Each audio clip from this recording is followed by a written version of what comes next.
episode, but the recording got corrupted, and there's some audio sync issues in this one, so I don't know, there's some weird stuff going on with recording off the Xbox. I might have to look into a capture card. It's just, they're quite expensive, so I don't know. I don't really want to hop right into getting a capture card, to be honest, because the recording was fine with the 2K series, so I don't know if it's just something about Hogwarts Legacy that it doesn't like. I'm not sure, but we're back in Hogwarts Legacy, and I'm talking to Zenobia here to do her gobstone side quest, because this unlocks the wand handles gear slot. And since you guys weren't able to watch me make my wand, it'll be the best way for you to see the kind of wand that I made, because you'll be able to see me put a wand handle on it. We're talking to Zenobia here, and man, I have not been able to play this as much as I would have liked to recently, to be honest. I'm in my final semester now, and things are just getting super hectic. So especially, moving in the middle of my final semester, so school's just been crazy hectic, so I haven't had a ton of personal time, so any free time I have is pretty much, making videos, doing schoolwork, stuff like that. So,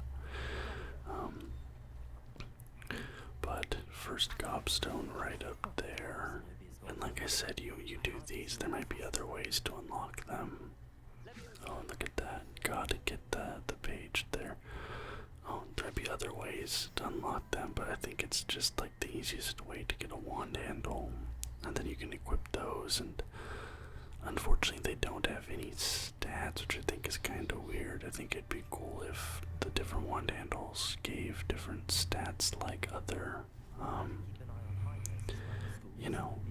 things did in this game, other pieces of gear, but that's fine, I guess.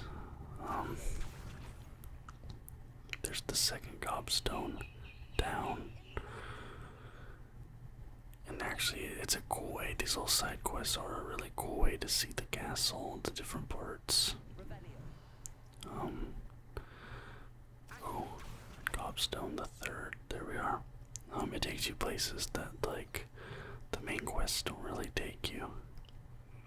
I'm walking here and I see that flying page. I miss it with the first Accio, but I get it there. It is interesting playing this game on the Xbox controller compared to playing it on PC. It like handles completely differently, especially the combat. I feel like combat's way easier on PC. It feels more fluid. Maybe that's because I'm used to MMOs with like,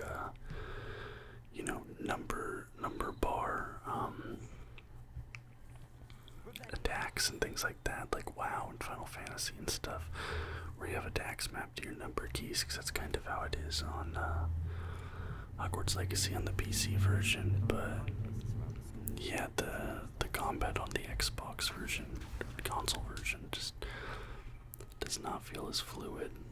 There's our fourth gobstone down. I get kind of confused here, like looking for the next one. I might have to use the compass a few times, but... And then we get, of course, another Levioso field guide page here. I love those. And look at this. God, that's so amazing. The moving staircase. That's way, way different than they did it in the movies, and that feels way different than how it's described in the books, because they're not moving, they're just like materializing. But I do really like the look of it's really cool, I feel like, and visually for a video game it's awesome. That be the way they work.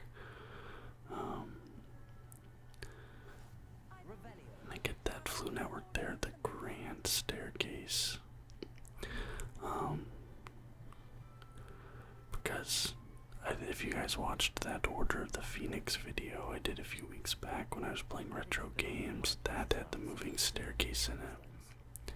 And it was more like moving instead of this where it's, you know, just materializing in front of you. That's probably a little bit closer to how it's actually described in the books and how it looked in the movies and stuff like that. So we have one more gobstone to get now, and it's super close to where we get this previous one. It's just right here in this trophy room. We get the field guide page there, of course. We gotta collect all the pages. It's all about the page collection. And we now have all of Zenobia's gobstones. We got to go run back to her. And once we do that, we get to go get the wand handle. I'm leaving in a bit of me running back here just because you guys get to see so much of this castle. Just the beautifully designed, created environment they made for this game.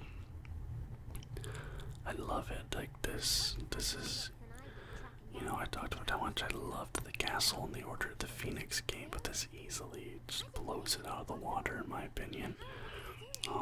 It might not be as accurate to the books or the films. I don't think it's as accurate, but it feels like, you know, there's a lot of love put into the castle in this game. And they really did a great design on building this whole world.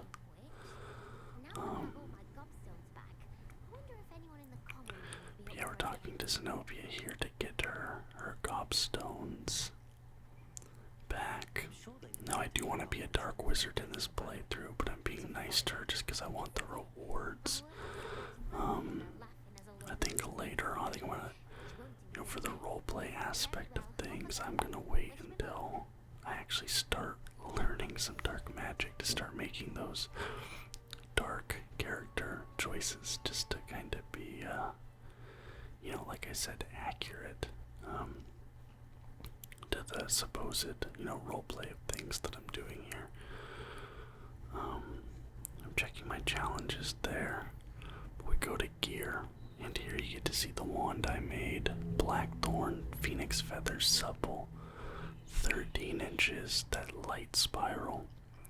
Now the wand is a little plain looking, but I did that purposely so that the handles would kind of make it look nicer. They'd be the cornerstone of the customization. Because on the PC version I got the notched wand, and honestly the handles on the notched wand look kind of weird. They don't really look right. The notch is still present, and it looks kind of goofy, to be honest. But we completed the side quest, and we returned to Professor Hackett here because we need to learn Incendio. But we come to find out that she knows all about our secret dueling club. It's not so secret after all. And she wants us to go and, you know, beat the challenges at the club before she will teach us Incendio. So I think that's pretty funny that, like, they have this underground club, but they're so bad at keeping it a secret. Like, even the professor knows that it's there. Right? That is pretty humorous. So I gotta go down and talk to Lucian. I believe that's his name, Lucian. And we have to do one more duel. And then we also have to do the training dummy thing, but I cut the training dummy portion out just because it's not as interesting as the duel, of course. And like I said in the last video, all the dueling we do, I am going to be doing solo. Just because I think it's more interesting not having that partner there to, like, cover for you. Because honestly, like, you're pretty OP in this game. Especially on normal difficulty, which is what I'm playing this on. Like, you're pretty strong. Like,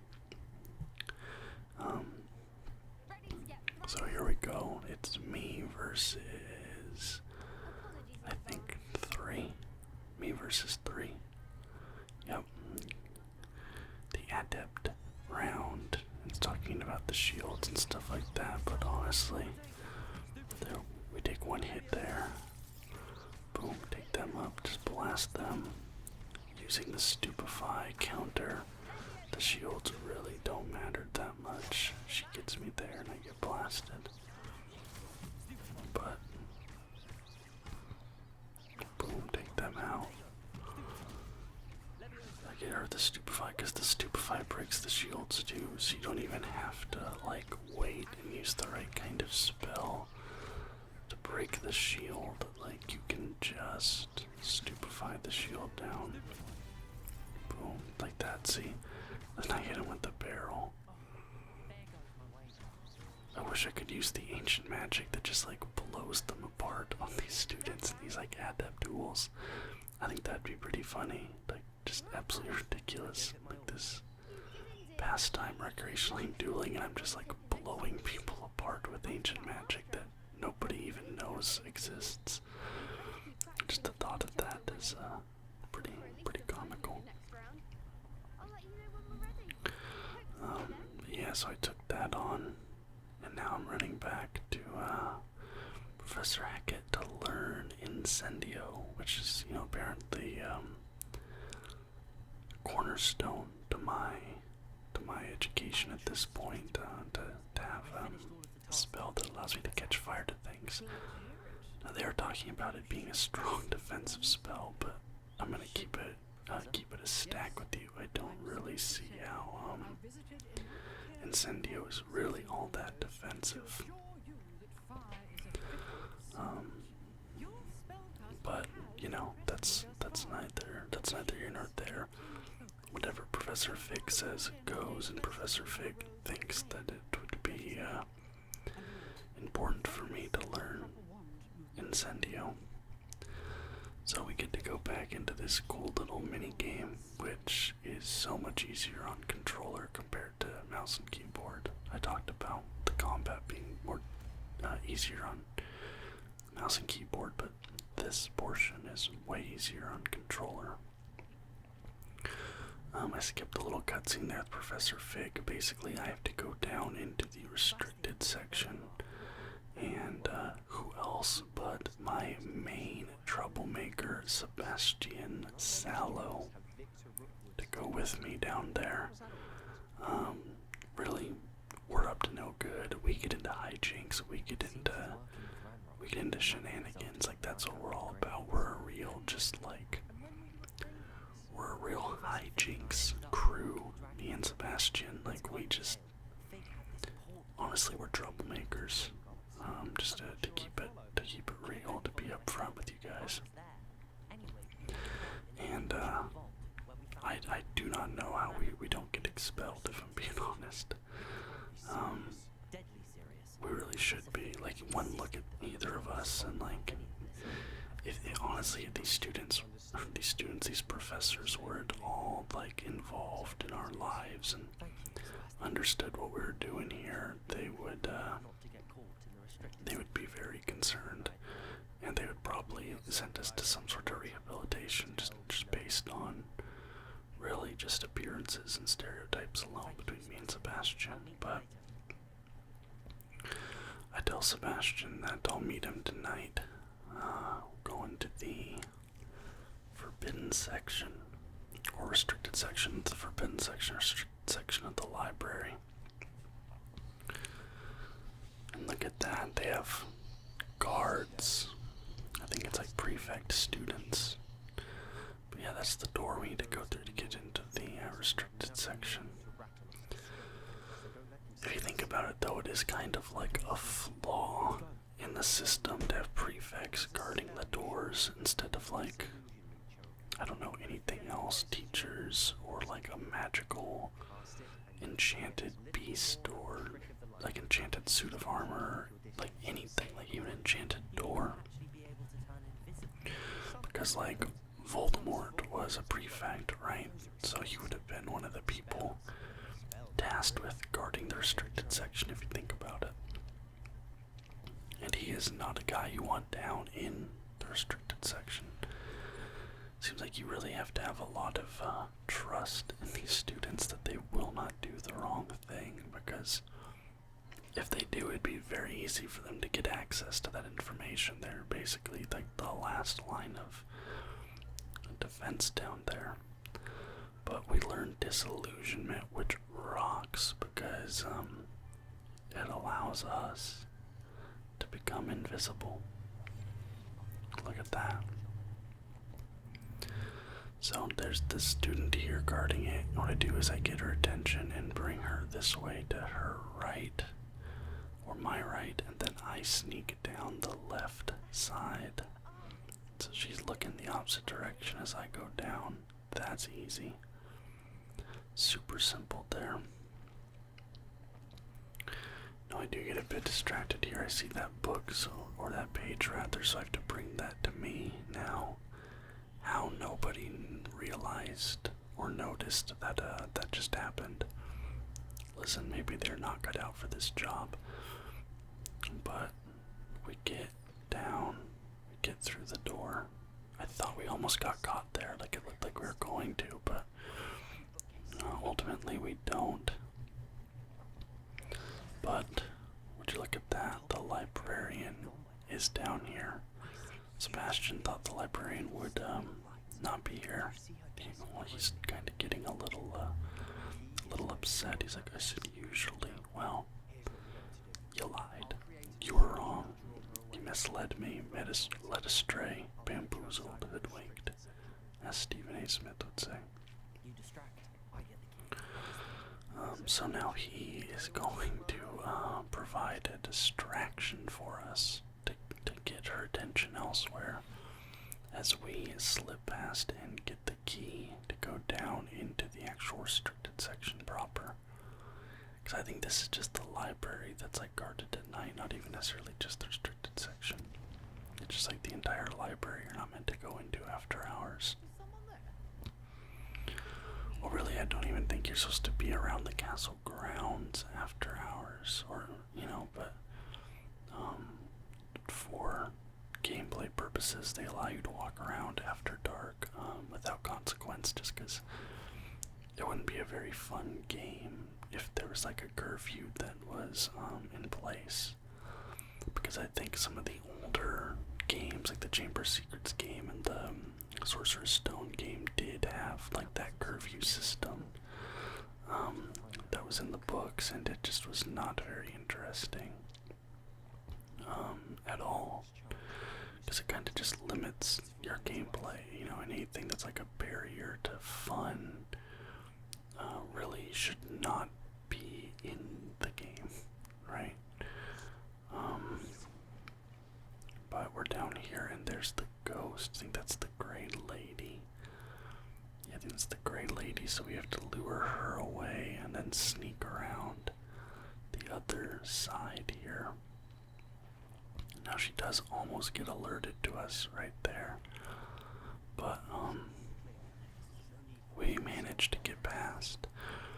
And Sebastian says, alright, now we are in the clear. There is no more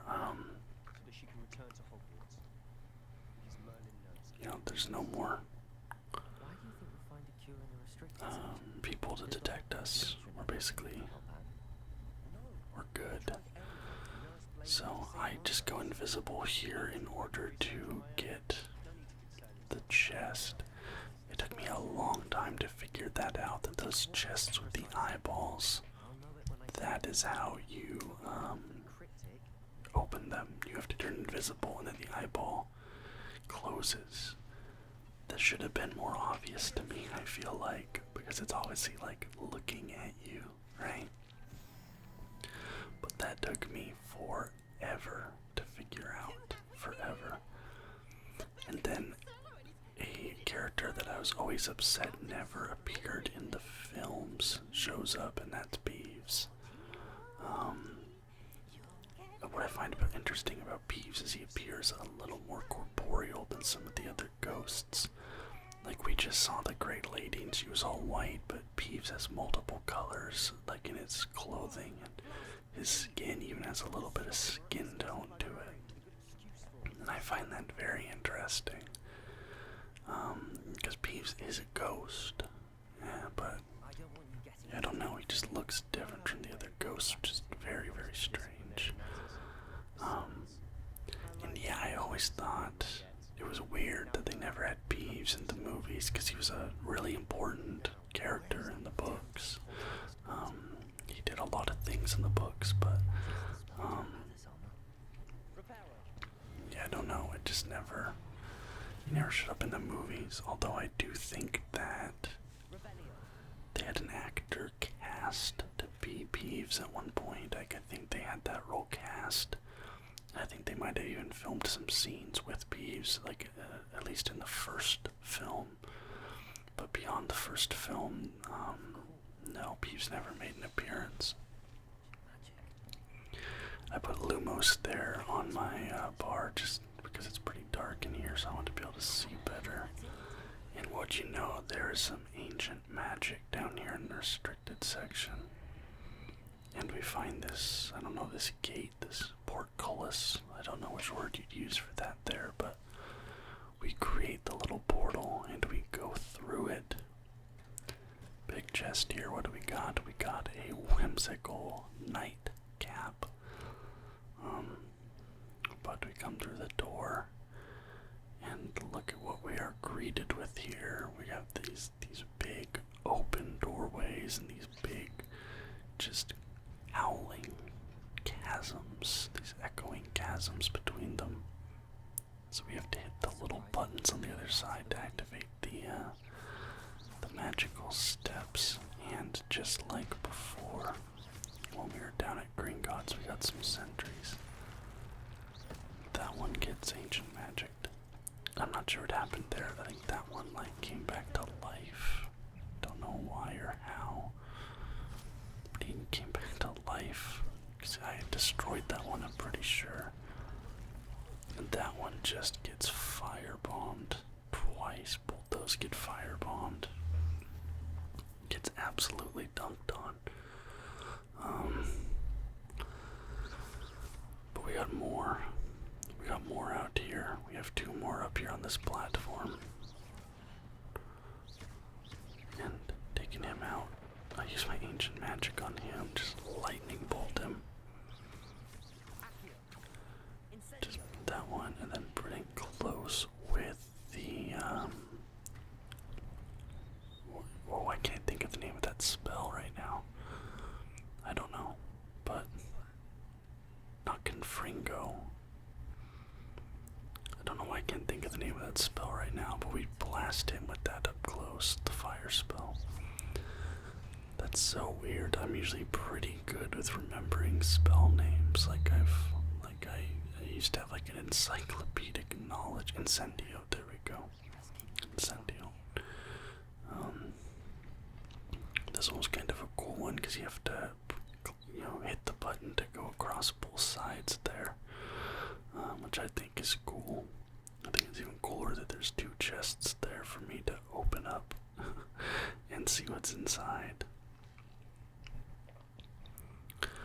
And now we are presented with a lot of sentries. Both those get fire barreled. That's easy. Thanks for playing. Take a fire barrel. But now these ones are going to actually fight me. And we don't have any more fire barrels. Those are just regular barrels. Unfortunately, not as exciting. That one comes jumping down, so I gotta blast him out of spot here. And that doesn't work. I feel like they go immobile and then they become immune to spells. It might be a thing I didn't realize. He tries to hit me with his boom. And then I get knocked off, and I thought I was gonna die here, but no, it just brings me back. I thought that's pretty funny. It takes me back up there instead of killing me when I get knocked off.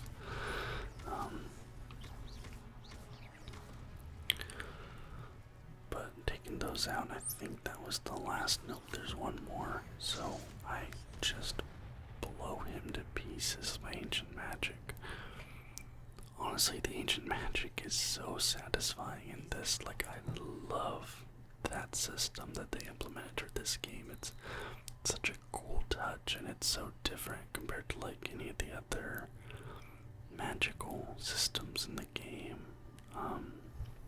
It's just really cool. But we come upon what looks like another pensive, but this one has a book floating above it, which, like, when have you ever seen that? I don't know. And it puts a little drop there into the pensive. So of course, being the curious little cat that we are, gotta poke our head in. I mean, look at what we're seeing here.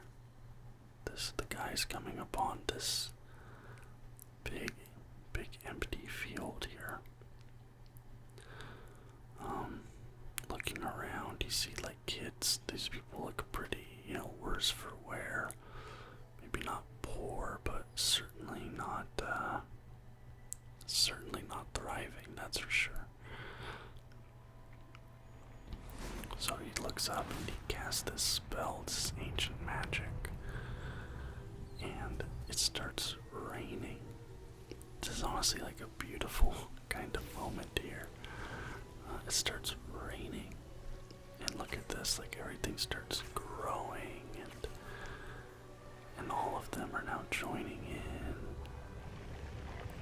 And you can see, I think this is like the creation of Hogwarts a bit. Maybe this isn't Hogwarts, maybe this is Hogsmeade, I'm not sure, but. And this little girl, she's just like absolutely enamored with what's happening here. And look at everything so beautiful and green now, and she's so happy. She comes up and she's, you can kind of see there's this connection between her and, I already forget this guy's name. Is it Percival? I think it's Percival. But you can tell she's a little bit different from everyone else in that grove, and then fast forward and we see him, and I believe this is Hogwarts, and she's a bit older. Is it Dora? Yeah, Headmaster's Fitzgerald, Percival Rackham, that's his name.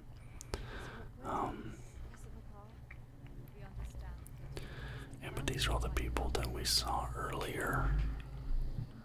You can't tell what else she sorted into, but you see that she also started as a 5th year, right? And so is Percival. Percival's also admitted as a 5th year, so we're kind of starting to connect some dots here. And Rookwood here, we see him talking about, or she sees swirls. So we're getting even more connections between this woman in the past and our character who has, he was a 5th year. He sees the ancient magic and all that stuff. Like, we're seeing these connections to the past that make our character both special but connected to these powerful witches and wizards from the past. It's also interesting to note that one of the guys here, his last name is Rookwood, and Rookwood is one of the bad guys that we fought. No, we didn't fight, but he was pursuing us at Hogsmeade. Now, unfortunately, like I said, I didn't get that captured because it got corrupted, right? But that was one of the people that confront us in Hogsmeade. His last name's Rookwood. And we see a Rookwood here. I'm talking to her, so maybe another connection. And a reason why maybe they are pursuing our main character throughout this, right? I guess all that is just a bit wait and see as we progress through the story more, but we can already start to draw some of these connections. So we finish up that memory there at the pensive. We sit through this very long cutscene, or loading screen rather, and we come out into the library, and what do you know? Peeves and Sebastian are caught. Sebastian's caught being in the restricted section by the librarian. He's getting reprimanded. They say they're going to take it to the headmaster. Oh, but they know that we have a friend. Pius told him. But they think that he was coerced to come here, when in reality, he was the one suggesting to us that we come here. Does he stand up for us? He does. He says that he came alone. So, Sebastian is a good friend there, but she mentions his uncle, which is interesting. I don't know if we have anything about his family beyond his sister. So that's another mystery for us to find out down the road, but that is that for this episode of Hogwarts Legacy. Thank you guys so much for watching. I hope you did enjoy this. The views haven't really been what I thought they'd be on this series. Like, they've been pretty low, which I feel like is weird because it's, a new game with a lot of hype around it, but I'm going to keep playing it for a bit. Hopefully that improves. If not, I don't know. I might not continue this after like episode 5 or 6 or something, but we'll see. If you liked the video, please leave a thumbs up and subscribe to the channel for more content just like this almost every single day. Until next time, guys. Bye-bye.